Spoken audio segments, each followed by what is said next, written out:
Fantatrao ve rahalahy sy ranabavy hoe firifiry ireo zavatra votsotra satria tsy nitady an'Andriamanitra tamin'ny fontsika rehetra isika? Ity no sary nanazavako azy. Alaivo sary an-tsaina hoe mandeha amin'ny andro alina ianao any anaty bozaka ary latsaka amin'ny tany ny volanao 10,000. Maizina be, adiny firy eo no hitadiavanao an'iny? Izaho aloha tsy mino hoe ela be ianao nitady an'iny. Tsy azoko eritreretina hoe misy aminareo andany fefakadiny amin'iny. Ela ihany ange ny fefakadiny lanina amin'ny fitadiavana vola madinika 10,000 ao anaty bozaka e.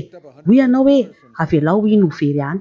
Fa raha ohatra kosa ka avy nandray lela vola iray tapitrisa ianao, nalaina tany amin'ny banky na tsy haiko, ary mbola nisy toerana samihafa aloha nalehanao vao nody ianao, mbola nisy zavatra nataonao ary rehefa tonga tao an-trano ianao dia hitanao fa tsy ao ilay vola.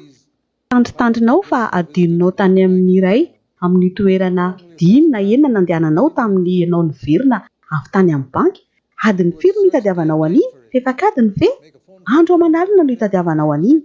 Lasa ianao mitelefona mitotototo etsy sy eroa, iverenana daholo ireo toerana rehetra nolalovana. Izao samy miteny fa be dia be ny olona tahaka ny vola madinika 10,000 no andraisana an'Andriamanitra. Rehefa misy zavatra tadiaviny ka tsy azony dia hoy izy, "Oh, tsy mampaninona e! Tsy manam-potoana anenjehana an'izany intsony aho fa ho hita eo indray raha pitso." Tsy hanao an'izany ianao raha vola iray tapitrisa no sendra diso toerana.